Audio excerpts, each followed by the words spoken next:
ఓం నమః శివాయ.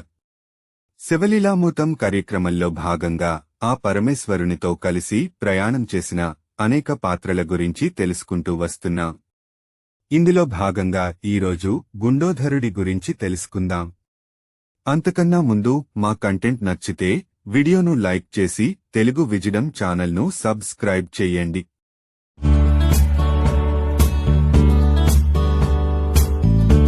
Welcome to Telugu విజడం, తొలి తెలుగు ఏఐ ఛానల్. ఒకానొక సందర్భంలో మలయ ధ్వజ పాండ్యాన్, కాంచనమాల దంపతులకు అమ్మ పరాశక్తి మీనాక్షి పేరుతో కూతురిగా జన్మించింది. ఆమెయే మధుర మీనాక్షి. మీనాక్షి శంకరుల కళ్యాణం అత్యంత వైభవంగా జరిపించారు. ఆమె తల్లిదండ్రులు లెక్కలేనన్ని గణాలను పిలిచి అందరికీ షడ్రసోపేతముగా భోజనాదులు వడ్డించి ఎంతో ఘనంగా ఆ వివాహం జరిపించారు. అత్యంత గొప్పగా ఆ వివాహం జరిపించినందుకు మీనాక్షి తల్లి కాంచనమాలకు కాస్తంత గర్వం అనిపించింది. ఆమె రవ్వంత అతిశయంతో సరాసరి అల్లుడు అయిన శంకరుడి వద్దకు వెళ్లి, అల్లుడుగారు, ఈ పెళ్లికి మీ వైపు నుంచి చాలామంది బంధువులు వస్తారని పర్వత శిఖరాల వంటి పెద్ద పెద్ద అన్నపురాసులు వండించాము. మీ వైపు నుంచి అంతగా చుట్టాలు వచ్చినట్లు లేరు. పదార్థాలన్నీ చాలా మిగిలిపోయినాయి అన్నది. విషయం గ్రహించిన శంకరుడు, అత్తగారు, పదార్థాలు మిగిలిపోయినాయనే కదా మీ బాధ, నేను ఒక్కడిని పిలుస్తాను, పదార్థాలన్నీ అతడు తినేస్తాడు. చాలకపోతే మళ్లీ మీరు వండి పెట్టాలి సుమా అన్నాడు.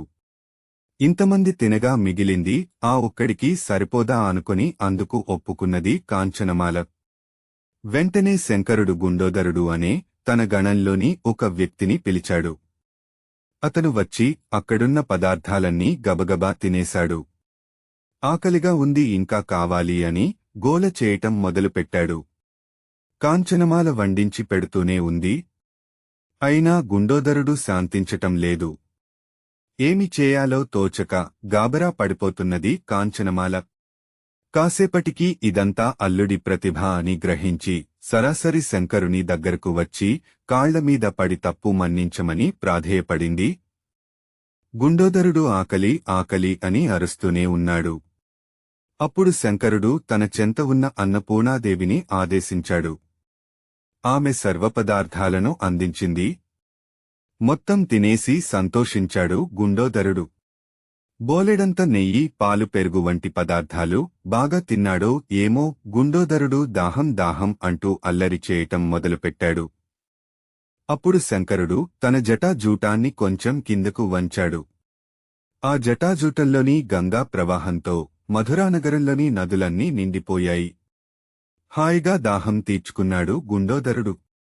ఆ గంగా ప్రవాహమే వైఘయి నదిగా మధురలో అవతరించింది.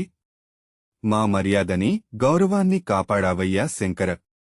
మీ గణాలను మొత్తాన్ని పంపిస్తే మేము భరించలేమని మా స్థాయికి తగనంత మందిని పంపించావన్న విషయం అర్థమైందయ్యా అల్లుడు. ఇటువంటి గుండోదరులు నీ గణములో ఇంకా ఎందరు ఉన్నారో ఏమో. వాళ్లంతా వస్తే మా పరువు ఏమయ్యేదో ఏమో అంటూ నిట్టూర్పు విడిచింది కాంచనమాల. ఆ తర్వాత ఆ గుండోదరుడిని తన గణాలకు అధిపతిని చేశాడు శంకరుడు.